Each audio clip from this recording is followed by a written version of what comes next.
오늘 우리에게 주시는 하나님의 거룩하신 말씀은 신약성경 디도서 3장 5절에서 6절까지 말씀입니다. 우리를 구원하시되 우리가 행한 바 의로운 행위로 말미암지 아니하고 오직 그의 긍휼하심을 따라 중생의 씻음과 성령의 새롭게 하심으로 하셨나니 우리 주 구주 예수 그리스도로 말미암아 우리에게 그 성령을 풍성히 부어주사 아멘. 이번 휴가를 제가 하면서 느낀 것은 리프레시라는 단어였습니다. 다시 한번 신선해지는 것, 거기에 집중했고요. 근데 갑자기 그런 궁금함이 들더라고요. 사람이 진짜 리프레시가 될 수 있나? 새로워질 수 있나? 사람이 변할 수 있나? 만약 변할 수 있다면, 새로워질 수 있다면 그 원인은 무엇이지? 이런 생각이 들었습니다. 신앙인들 누구나 깊은 영적 갈망이 있습니다. 성경을 더 알고 싶은 갈망도 있지만 대부분은 답답하게 계속 반복되는 죄의 습관, 좀처럼 변화되지 않는 나의 예전의 성격들, 과거의 상처, 아픔, 매너리즘, 형식적인 신앙생활 등 자신을 과감하게 바꿔보고 싶은 열망이 누구든지 있어요. 좀 변화가 필요하고 새롭게 되고 싶은, 마치 오래된 건물이 리모델링을 통해서 새로운 생명을 얻듯이 겨울을 지나 봄에 푸른 새 생명, 새싹이 돋아나듯이 우리의 영혼에도 진정한 변화를 여러분들 누구나 다 필요하다고 느끼고 있을 것입니다. 오늘 본문의 디도서는 사실 이 디도라는 인물은 우리 성도들은 되게 익숙할 것 같아요. 왜 그러냐면 예전에 갔던 그리스 성지 순례에서 제일 먼저 우리가 갔던 섬이 크레타 섬이었고 그 크레타 섬에서 방문한 유일한 교회가 디도 기념교회였거든요. 이 디도는 성경에서 크레타 섬, 지금 크레타 섬에서 목회하던 목회자였습니다. 그의 두개골이 이탈리아 베네치아에 있다가 지금은 크레타 섬에 묻어 있고요. 어떻게 순교했는지는 알지 못했지만 순교한 귀한 목회자였죠. 근데 이 사람이 당시에 섬기고 있었던 그 크레타 섬은 생각보다 좋은 곳이 아니었습니다. 디도서 1장 12절을 한번 보시죠. 제가 한번 읽어보죠. 이 그레데인 중에서 어떤 선지자가 이 그레데 사람들을 평가합니다. 이 빨간 글씨만 같이 읽어볼까요? 시작. 그레데인들은 항상 거짓말쟁이며 악한 짐승이며 배를, 그러니까 좋은 말이 하나도 없잖아요. 당시 할 수 있는 욕을 할 수는 없지만 당시에 할 수 있는 가장 나쁜 말을 다 고른 겁니다. 거짓말쟁이. 근데 그냥 항상 거짓말쟁이. 악한 짐승. 배만 위하는 게으름뱅이. 그러니까 이분이 목회를 할 때 이 크레데 사람들 성질이 그랬다는 거예요. 로마 시대서부터 여러 가지 역사적인 설명하기 너무 긴데 어쨌든 이런 도덕적인 황무지 속에서 목회했던 디도가 얼마나 자기의 둘러싼 상황으로부터 새로워지고 싶겠습니까?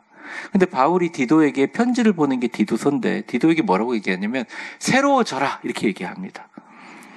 근데 그 새로워지라고 하는 것은 인간의 어떤 도덕적인 의지와 노력에 있는 게 아니라 하나님의 놀라운 은혜와 성령님의 강력한 사역에서부터 시작되는 진정한 새로움을 오늘 본문에서 이야기합니다. 성령님 우리를 새롭게 하소서, 성령님 우리를 새롭게 하소서라는 제목의 말씀을 통해 하나님의 새로움, 성령님을 통해서 그 긍휼하심으로 새롭게 되는 것의 역사를 경험하고 그 새로움으로 인해 새로운 풍성한 삶을 살아가시기를 주의 이름으로 간절히 축원합니다. 일단 오늘 본문을 시작하기 전에 이 설교 제목 자체가 성령님 우리를 새롭게 하소서잖아요. 그러니까 부르는 주체가 성령님이잖아요. 그래서 오직 성령님만이 우리를 근본적으로 새롭게 하신다는 전제를 깔고 시작합니다. 우리 첫 번째 대지 화면 보면 같이 읽어보겠습니다. 시작. 근본적인 새로움은 성령님의 지속적인 간섭으로만 가능하다. 자, 5절을 한번 보시면요. 우리가 읽는 것도 중요하지만 제가 한번 천천히 읽어보겠습니다. 우리를 구원하시되, 구원이라는 게 전제가 됐죠. 우리가 행한 바 의로운 행위로 말미암지 아니하고 오직 그의 긍휼하심에 따라 중생의 씻음과 성령의 새롭게 하심으로 하셨나니 이렇게 나옵니다. 이게 기독교 신앙이 가지는 아주 큰 신비이자 동시에 엄청난 아이러니는 하나님의 구원에 인간의 공로도 인간의 노력도 전혀 필요하지 않는다는 것이에요. 이게 이 기독교와 다른 종교와 완전히 다른 점이거든요. 저를 한번 따라해 보겠습니다. 하나님의 구원에 인간의 어떠한 노력과 공로도 전혀 필요하지 않다. 그러니까 하나님은 인간의 어떠한 공로와 노력과 자격 없이 오직 하나님의 절대적인 긍휼하심과 자비하심과 성령의 주권적인 사역으로 죽어버렸던, 죄로 죽었던 우리를 구원하여 완전한 새로운 피조물로 만들어 버리십니다. 물론 사람들이 노력할 수 있어요. 그런데 우리가 구원받은 것은요, 그냥 전적인 하나님의 은혜예요. 그의 계획입니다. 인간의 무언가가 전혀 개입될 틈이 없어요. 그래서 5절에 보면, 5절 한번 보여주세요. 바울이 이런 표현을 쓰는데 5절 보여주세요. 검은 글씨로, 진한 글씨로 그것만 읽어보겠습니다. 시작. 우리가 행한 바 의로운 행위로 말미암지 아니하고 얘기합니다. 이게 구원이라는 거는 우리가 행한 모든 의로운 행위로 말미암은 것이 하나도 없다. 그거 없이 이루어진다 말합니다. 여기서 의로운 행위라는 것은요, 헬라어는 좀 어려운 의미인데, 이거 보시면 우리 파란색 글자만 읽어볼까요? 이게 의로운 행위들에 대한 이제 설명과 규정이죠. 같이 읽어보겠습니다. 시작. 도덕적 선행, 종교적 의무, 이행 등 인간이 스스로 의롭다 주장할 수 있는 모든 노력들. 그러니까 모든 노력들은, 인간이 하는 의로운 모든 노력들은 생각보다 하나님의 구원에 아무 영향을 주지 못한다는 것이, 이게 기독교랑 좀 다른 거예요. 모든 종교에 갖고 있는 여러 가지 특성들 중에 기독교만 가지고 있는 아주 독특한 특성입니다. 심지어 이사야 선지자는 예수님 탄생 760년 전에 64장 그의 5절 6절에서 이렇게 얘기를 해요. 기니까 빨간 글씨만 읽어보겠습니다. 시작. 우리가 어찌 구원을 얻을 수 있으리이까? 무릇 우리는 다 부정한 자 같아서 우리의 의는 다 더러운 옷 같아. 그러니까 우리의 의는 다 더러운 옷 같다라고 표현을 합니다. 여러분, 이게 옷이 이런 검은 색깔 말고 밝은색 옷을 입으면요, 깨끗하게 빨아서 입을 수는 있지만 진짜 치우지도 않고 더러운 먼지 있는 환경에서 빨아 입지만 금방 다시 더럽혀지잖아요. 죄로 오염된 우리의 인간은 더러운 옷을 입은 사람들과 같아서 자기가 노력하고 그 어떤 선행으로 스스로 구원할 수가 없습니다. 자력 구원이 불가능해요. 전 세계 유일한 기독교만 그래요. 자기의 노력이 개입되지 않습니다. 그러니까 타종교가 가지고 있는 율법주의와 모든 형태의 공로주의를 근본적으로 부정하는 것이 기독교 복음입니다. 카톨릭조차도 공로를 쌓아야 돼요. 근데 기독교는 없다는 것입니다. 그게 복음의 핵심이에요. 저를 따라해 보세요. 구원은 오직 하나님의 은혜입니다. 그러니까 겸손할 수밖에 없는 거죠. 여러분, 외국에 나갔다 오면요, 제일 기도 열심히 하는 게 이슬람 사람들, 이슬람의 계통의 신도들, 무슬림들이에요. 이슬람 신도들은 수시로 바닥에 수건을 깔아놓고 기도합니다. 어떤 분은 하루에 3번이라고 하는데 그건 날라리 무슬림들이나 그렇게 하는 거고요. 날라리 신자들이고, 무슬림은 원래 하루에 5번을 메카를 향해 기도하는 것을 원칙으로 합니다. 5번의 기도 시간은 세부적으로 다 다른데요. 예를 들어 이런 거, 새벽, 정오, 오후, 해질녘, 밤에 드리죠. 근데 시간은 다 달라요. 그런데 그 시간이 되면 딱 엎드려서 기도합니다.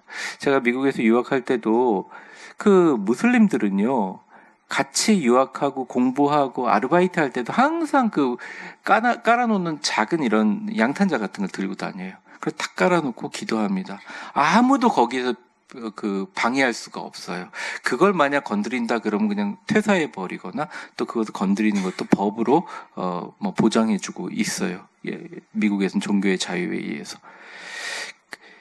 근데 우리는 새벽기도 한 번 하기도 어려운데 말이죠. 하루에 5번을 깔고 그렇게 기도를 하니까 항상 양탄자의 발냄새가 그냥 가득해요. 전 세계 가장 유명한 성지에 가도 여러분 구경할 거 없어요. 괜히 돈 주고. 발냄새만 맡고 오시는 거예요. 계속 그게 빨 시간이 없이 그냥 기도하는 거예요. 여러분 기도 방석 들고 다니는데 기도 방석에 땀이 마르지 않을 정도 기도하는 사람 여기 계십니까? 새벽 기도 한 번 하기도 어렵잖아요.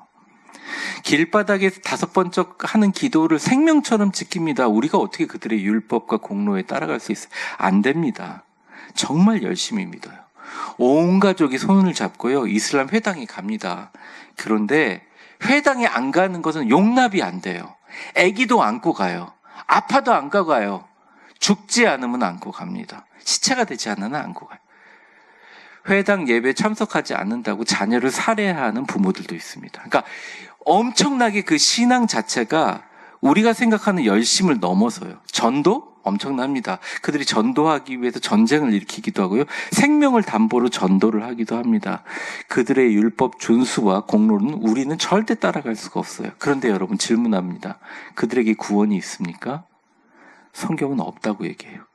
아니다. 헛수고다. 이게. 왜 헛수고냐? 구원은 너희들이 갖고 있는 의도와 상관이 없어. 하나님이 너희를 불쌍히 여겨서 하나님이 선택하는 행위가 구원이야. 뭘 바라지도 않고 원하시지도 않고 그냥 하나님의 사랑과 긍휼하심으로 마음에 딱 찍어서 우리를 선택해 주셔서 그의 자비하심으로 우리를 살리신 거야. 중요한 건 우리가 아니야. 하나님이 그의 마음과 의도가 중요한 거야. 우리의 공로는 그러기에 아무 의미가 없다는 것입니다. 구원에.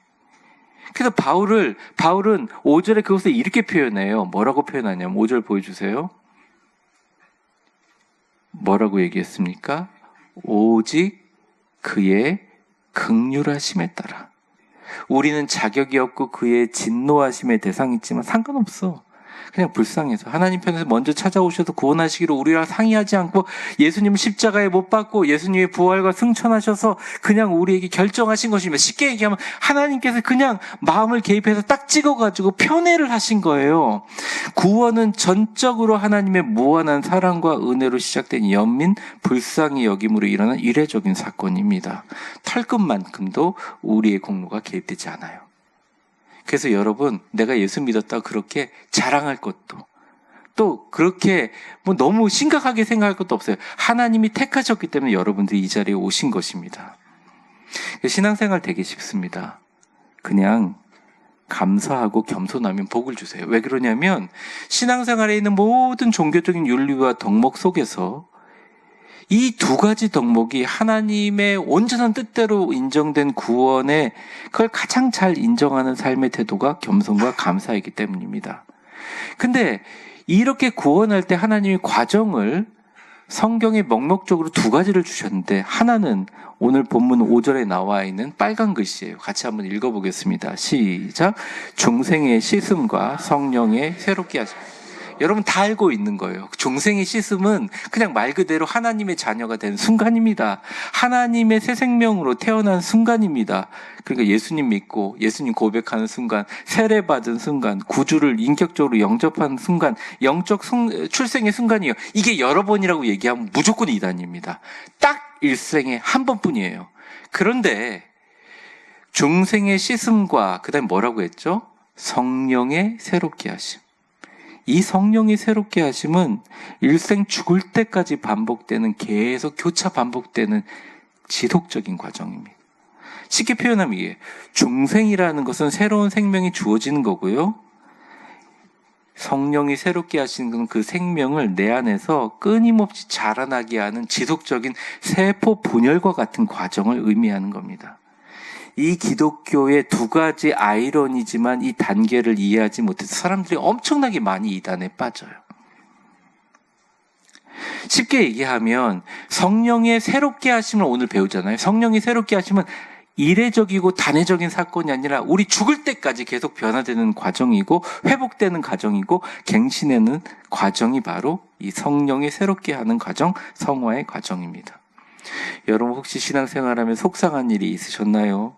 억울한 일, 어이없는 일, 슬픈 일, 괴로운 일, 미워하는 일, 아파하는 일이 있으셨나요? 저도 있었는데요. 가정, 직장, 심지어 교회에서도 이런 일이 번번이 일어납니다. 그런데 그때 생각해야 돼요. 그때마다 그 과정을 통해서 성령님 우리를 새롭게 하신다. 새롭게 하신다는 거예요. 어떤 분은 성령님이 새롭게 하신다면 사람이 변하고 막 그렇게 막 갑자기 미친 듯이 웃고 다니고 막 아무나 붙잡고 사랑한다고 하고 얼굴 붉으스름해가 눈이 막 빛나고 막 입에서 막 불을 뿜고 얼굴에 뭐 그런 거 막 기대하시잖아요. 물론 그렇게 해서 사용도 하시지만 대부분의 경우는 성령님이 새롭게 하실 때 적절한 통증을 수반합니다. 근데 그 통증은 염증으로 인하여 우리를 무너뜨리는 만성 통증이 아니라 근육을 단련할 때 일어나는 것처럼 우리를 단단하고 강력하게 하는 근육 증가를 위한 일시적인 통증이라는 거예요. 성령님이 우리에게 거하시면 우리의 생각과 우리의 감정과 우리의 의지와 그 모든 것을 죄의 영향에서 벗어나 하나님의 뜻에 합당하게 변화시키고 우리의 인격과 성품을 그리스도가 닮아가게 빚어가십니다. 여러분도 저도 예외가 아니에요. 거기 예외가 된 사람도 아무도 없어요. 죽을 때까지 그렇게 된다는 거예요. 그 순간 새로워지고 변한다는 거예요. 요즘에 제가 자꾸 뭘 잊어버리고 깜빡깜빡 하거든요. 죄송합니다. 어르신들 앞에 너무 죄송한데. 그래서 제가 요즘에 정말 열심히 읽는 책이 휴가 가서 읽는 게 뇌과학 책들입니다. 와이프한테 야단 맞았어요. 목사가 성경을 읽어야지 뇌과학 책을 더 많이 읽냐고 막 그래서. 근데 성경도 많이 읽는다고 제가 그랬는데 그 책에서 사람들이 깜빡깜빡할 때 뇌세포를 확 활성화시키는 가장 좋은 방법들이 기록되어 있는데 그게 10몇 가지 중에 이제 3가지로 추려돼서 올해부터 가장 대두된 후버만이라는 학자가 얘기한 몇 가지 방법인데 그중에 첫 번째가 뭔지 아세요? 궁금해지 하지 않으시니까 넘어가려고 하는데 여러분들 찬물로 샤워하는 겁니다. 갑자기 찬물에다 확 끼얹어 버리면 그럼 어떻게 됩니까? 뇌가 공격받는 거 같잖아요. 뇌가 깜짝 놀라면서 대비를 하면서 번쩍 정신이 난다는 거예요. 여러분 성령님도 마찬가지입니다. 우리가 막 교회 때문에 힘들어요. 막 세상 때문에 짜증나요. 막 경제적으로 어려워요. 근데 그 사람을 망쳐버리는 게 아니라 자극을 딱 주면서 살아나게 만들어요. 아, 내가 연약한 사람이구나. 나의 연약함 때문에 하나님께 기도해야 되는구나. 성령님이 우리를 새롭게 만들어버려요. 그런 자극이 뇌세포를 새롭게 만들어버려요. 그래서 요즘에 젊어서 치매가 된 사람들에게 하는 자극요법이 갑자기 차가운 물을 갖다 붓는 것입니다. 뇌 해마 크기가 줄어들질 않는데 놀라가지고. 성령님이 우리를 계속 그렇게 아픔과 고통이라고 생각하지 말고 우리를 새롭게 하는 과정이라고 생각하는 전환이 필요하다. 진정한 새로움은 성령님의 지속적인 간섭이라는 것입니다. 예습관, 세상적인 가치관, 죄의 유혹 속에서 성령님 끊임없이 우리를 점검하고 도전하면서 새로운 피조물로 합당한 삶을 살도록 이끌어 주신다는 거예요. 목사님 힘들어 죽겠어요. 힘든 건 맞아요. 하지만 절대 죽지 않아요. 힘들어서 죽은 사람 없어요. 사실은 더 놀라운 것은 힘든 것을 견디면서 이게 성령님이 하시는구나 생각하면 하나님의 생명이 우리의 인내와 사랑과 겸손과 감사와 성숙의 과정을 통해서 그걸 머금고 자라납니다. 새로워집니다. 이처럼 성령이 새롭게 하시면 우리 내면을 끊임없이 변화시켜 나를 살아가게 하는, 살아있게 하는 지속적인 세포 분열과 같은 능력이라는 거예요. 관점을 바꾸셔야 돼요. 그래서 사랑하는 성도 여러분, 교회에 실망했다고 해서 성도에 실망하기도 해서 제일 어리석은 게 하나님께 멀어지지 마세요. 잘 생각해 보면 오히려 반대로 우리를 새롭게 하시는 성령님의 지속적인 코칭 프로세스입니다. 오히려 이때 하나님께 더 가까워져야 돼요. 짧은 인생 힘든 나 이거 어떡하지? 왜 이러지? 슬퍼하고 아파하고 고통하느라고 시간 낭비하지 마시고 이제는 일단 하나님께 나와서 감사하면서 다시 한번 자신을 리셋하는 지혜로운 성도들 되시기를 주의 이름으로 축원합니다. 우리 옆 사람 웃으면서 한번 축복해 보겠습니다. 성령님, 이 일로 인하여 나를 더 새롭게 하심을 감사합니다. 그리스도를 닮아갈 수 있도록 빚어주신 하나님의 뜻을 받들어 세상의 빛으로 살아가게 하옵소서. 그러니까 이 첫 번째 되게 중요한 관점이 여러 말로 성령의 새로우심을 얘기하지만 이단들도 마찬가지로 근본적인 새로움은 성령님의 지속적인 간섭함으로 이루어지는 거예요. 두 번째 우리 화면 보면 한번 읽어보겠습니다. 시작. 성령은 그리스도께서 부어주시는 풍성함의 성령님이 부어주시는 이 풍성함의 능력에 대해서는 이미 말씀을 드렸습니다. 근데 여러분, 근본적인 이 새로움이 지속적인 성령님의 이런 간섭으로 가능하게 했다는데, 성령님이 간섭할 때 그냥 하나님의 뜻이 이루어지는 것이 아니라 무언가를 통하여 주어지거든요. 그걸 아주 명확하게 오늘 본문의 6절에 이렇게 이야기합니다. 같이 읽어보겠습니다. 시작. 우리 구주 예수 그리스도로 말미암아 우리에게 그 성령을 풍성히, 그 성령이라는 건 바로 5절에 나온 그 성령의 새로우심이죠. 그러니까 성령의 새로우심은 구주 예수 그리스도로 말미암아만 주어진다는 거예요. 그러니까 이게 헬라 원어로 보시게 되면요, 화면에 보시면 dia lesus Christus, 이게 자체가 뭐뭐를 통하여, 영어로 말하면 through Jesus Christ 라고 그냥 표현할 수가 있는데, 예수 그리스도가 성령의 매개차 통로가 된다는 거예요. 그러니까 성령이 풍성하게 부어질 때, 그냥 부어지는 게 아니라 풍성하게 물처럼 확 부어질 때 반드시 예수님을 매개체로 해서 예수님을 통하여 예수님으로 말미암아 부어진다는 것입니다. 왜 그러냐?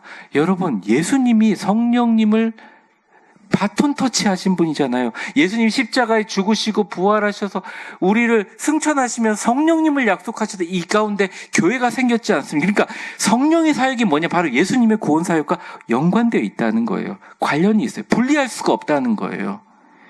그래서 바울이요, 오늘 6절 잠깐만 한번 보여주실래요? 6절에 보시면 성령을 어떻게 부어주신다? 풍성히 부어주신다. 폴로시우스라는 이제 헬라어인데, 영어로 유창하다라는 거 플루언틀리라는 말을 쓰고, 또 강물이 막 흐르는 것을 프라우드라는 말을 쓰고, 이게 풍성하다는 레비실리 이런 말을 쓰는데, 이게 다 물이 막 넘쳐가지고 아예 갖다 덮어버리는 걸 의미합니다. 그러니까 성령이 부어주실 때 예수님을 통해서 부어주시면 그냥 제한적이거나 인색하게 주어지는 것이 아니라 넘치도록 충만하게 부어주신다는 거예요. 그러니까 너무 힘들고 어렵고 막 사람 때문에 막 세상 때문에 마음이 막 지옥이 돼가지고 하루 종일 그것만 생각하고 막 밥 먹을 때 생각하고 숟가락, 내가 지금 밥을 먹는 건지 흙을 먹는 건지 모르고 막 이렇게 먹어도 성령님이 부어주시면 그걸 다 씻어버릴 만큼 엄청난 수량으로 갖다 부어버린다는 것입니다. 콱콱 부어버린다는 거예요, 정말. 그래서 여러분, 너무 힘들 때 성령님 나에게 오세요 이렇게 기도하는 것보다 정확하게 아주 지혜로운 기도는 뭐냐면, 성령님 라고 얘기하기 전에 예수님, 성령님을 풍성하게 저에게 부어주세요. 예수님께 요청하라는 것입니다. 예수님, 성령님을 풍성하게 부어주십시오. 예수님, 제가 죽어버린 것 같습니다. 내 안에 사랑이 죽었고, 내가 교회를 처음에 시작할 때 열정이 죽었고, 겸손이 죽었고, 감사가 죽었고, 첫사랑이 죽었고, 섬김이 죽었습니다. 예수님, 죽어버린 내 영적인 신앙의 생명을 부어주세요. 그럼 풍성하게 부어주십니다. 그 어떤 것도 다 그냥 떠내려갈 만큼 엄청나게 수량으로 부어주신다는 거예요. 성령님은 우리 안에 생명으로 역사하십니다. 죄의 습관, 어두운 습관, 악한 유혹은 우리 힘으로 이기지 어렵지만 성령의 능력은 이 모든 것을 벗어나게 해주세요. 그래서 여러분들 교회 섬길 때 헌금도요, 우리 중직자들 잘하세요. 헌금 강요는 하지 않지만 하나님 앞에 부끄러움 없이 하십시오. 봉사도 열심히 하시라고요. 기도도 열심히 하시고 프로그램도 많이 참석하시고 여유가 되면 선교도 하세요. 근데 정말 중요한 게 뭔지 아세요? 성령 충만 없이 하면 너무 힘들어요. 그리고 오히려 그게 독이 될 수가 있습니다. 그러니까 성령의 충만함을 구하셔야 돼요.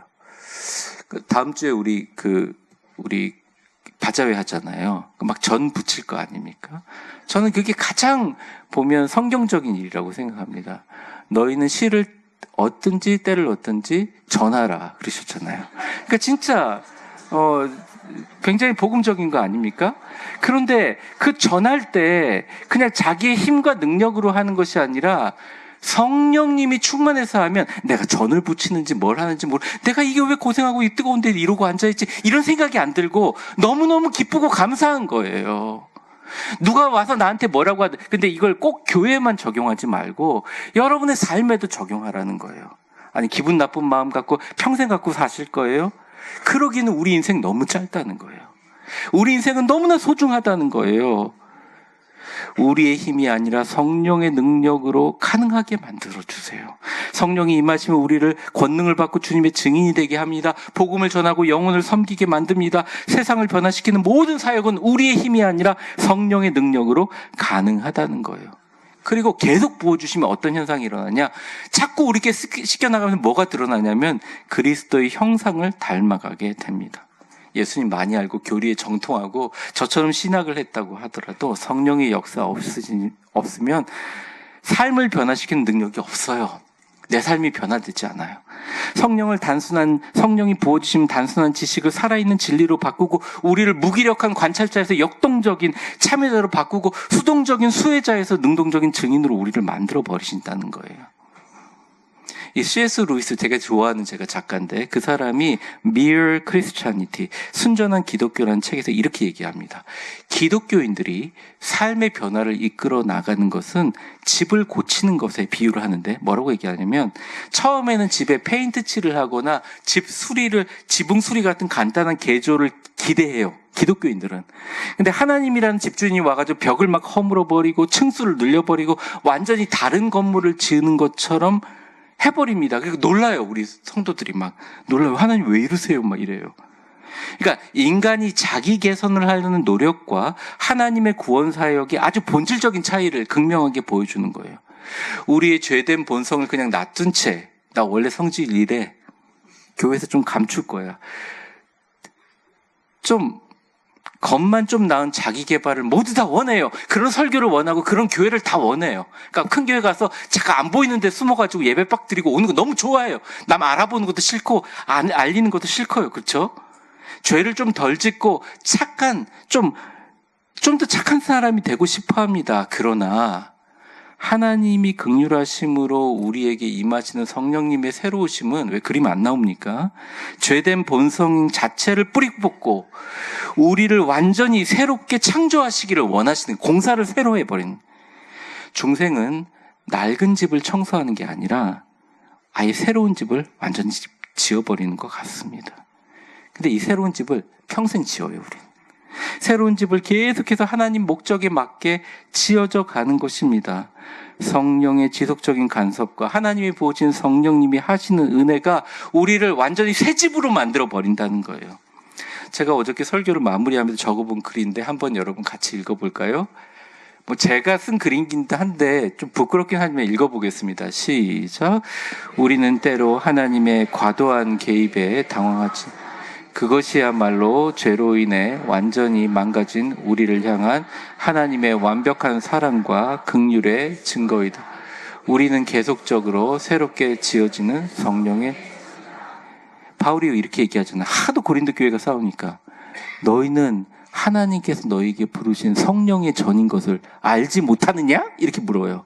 그걸 대부분 사람들이 성령이 사는 집으로 해석하는데 사실은 헬라어로 보면 성령님이 세워져 가는 집이라는 뜻도 있다는 거예요.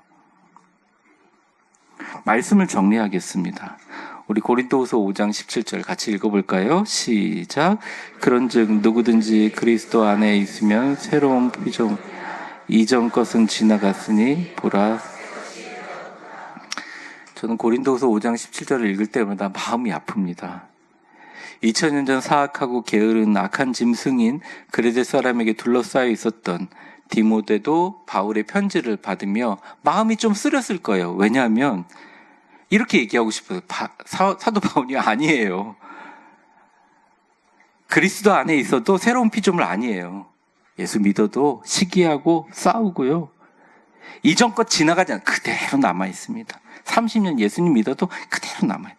예수 믿는 사람들 새로운 피조물 아니라고요. 새 것 아니라고요. 이렇게 얘기하고 싶었어요. 디도도 그렇게 얘기하고 싶었고요. 순교당하며 죽어가는 바울도 자기가 그렇게 믿었던 사람들 배신당하고 나중에 자기만 혼자 남았다고 디모데에게 편지 보내잖아요. 목자를 순교하기 전에 바울도 그렇게 외치고 싶었을 겁니다. 폭도들에게 전도하다가 교회 근처에서 몽둥이로 맞아 죽어가던 디모데도 그러고 싶었을 거예요. 자기가 그렇게 사랑하고 전도했던 유대인들에 의해서 돌 맞아 죽어가던 스데반들도 그렇게 얘기하고 싶었을 겁니다. 근데 그 누구도 그렇게 얘기하지 않았어요. 오히려 기쁘게 죽었다는 거예요. 왜? 성령님이 그들에게 매일 말씀해 주는, 내가 너를 새롭게 했지 그들도 언젠가 새로워질 것이다. 그들에게도 성령님이 임하셔서 더욱 강력히 새롭게 하고 그리스도의 장성한 분량에 이르기까지 그들을 빚어가며 그들 자체가 다 하나 작은 촛불처럼 그리스도의 빛을 이어가게 할 것이다 라고 성령님 말씀해 주셨을 거예요. 그래서 죽어가면서도 감사하며 기도하며 그들은 순교할 수 있었습니다. 사랑하는 성도 여러분, 우리 삶 너무 짧습니다. 여러분, 우리 교회가 시작한 지가 8년이 지났어요. 60대 초반이신 분이 이제는 70이 되게 생겼다고. 저도 마찬가지고요. 저도 어리고 어린 사람이 그렇게 그냥 지나간 거예요. 우리 안 늙었다고 막 자부하죠. 늙어요. 시간은 화살처럼 빨리 지나가요. 너무 짧아요. 그런데 이 모든 가운데 여러분의 그 귀중한 1분이 얼마나 귀한데요. 1시간이 얼마나 하루는 생명과 같이 귀해요. 우리가 하는 삶의 모든 과정에 하나님 선하신 뜻이 있어요. 그러니까 낙심하느라고, 슬퍼하느라고 여러분의 삶을 허비하지 마세요. 대신 깊어진 삶을, 성숙해진 삶을 주님께 계속 들으시고 주님을 닮아감을 감사히 여기세요. 성령님의 지속하신 관점과 간섭이 있기에 우리는 계속적으로 새로워질 수 있음을 믿으시기 바랍니다. 이 위대한 교회에서 하나님의 아름다운 빛을 온 세상에 전하는 저와 여러분 되시기를 바랍니다. 저한테도 이게 머리통에 빛이 비치지만 사실은 빛은 절대 더럽혀질 수 없습니다. 우리가 아무리 그을린 손이나 더러운 손으로 빛을 잡으려고 해도 그 빛은 흔적이 남지 않아요. 우리가 아무리 죄인이고 이렇게 설교 듣고 아멘 그러고 또 똑같이 막 죄 짓고 시커멓게 더럽게, 그래도 빛은 빛인 거예요. 우리를 향해서 비치는 빛, 예수님의 빛, 성령님의 조명하심, 우리를 비치는 그 빛은 우리랑 아무 상관없이 하나님의 영광의 빛을 다 비추게 될 것입니다. 우린 그 운반하면 돼요. 성령님, 우리를 새롭게 하여 주시옵소서. 우리를 새롭게 하여 주시옵소서. 이 고백이 여러분의 매일의 기도가 되고 예수님의 아름다운 빛을 운반하는, 바자회에 가서 전 한번 먹어주는 것도 힘들고 어렵지만 그 귀한 시간 내가지고 선교에 동참하는 것도, 위대한 하루 들고서 복음의 빛 전하는 것도, 그거 아무것도 안 하더라도 집안에 앉아서 맨날 부정적인 생각하고 슬퍼하고 근심하던 마음에서, 아니야, 성령님 나를 다스려 주시는구나, 예수님 성령님 나를 물처럼 풍성히 부어주옵소서, 기도하면서 그런 삶의 작은 전환들도 전부 다 예수님이라는 아름다운 빛을 온 세상에 전하는 빛의 행진의 일부라는 것입니다. 그렇게 되기를 주의 이름으로 축원합니다. 기도하겠습니다. 축복합니다. 이제는 우리 주 예수 그리스도의 은혜와 역사의 주관자가 되신 하나님 아버지의 사랑과 성령의 충만하심과 교통하심이 너무나 짧습니다. 주님, 내가 지나온 모든 과정, 지금 그리고 앞으로 미래에도 모두 하나님의 선하신 뜻이 있었음을 고백합니다. 무엇보다 성령님 나를 간섭하셔서 겸손하게 하시고 감사하게 하시고 낮아지게 하시고 예수님을 닮아가게 하신 것 감사합니다.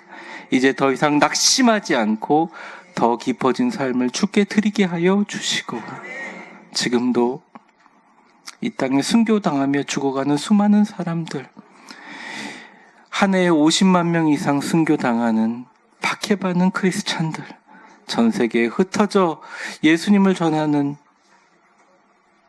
선교사님들, 그리고 수많은 사람들 머리 위에 하나님의 은혜와 하나님의 사랑으로, 성령의 새로움으로 이제는 매 순간 힘들어도 매 순간 성령이 새롭게 해주심을 믿고 그 은혜로 승리하고자 다짐하는 사랑하는 이부 예배 나오신 위대한 교회 성도님들 머리 위에 이제와 영원히 함께 계실 것을 간절히 축원하옵나이다. 아멘.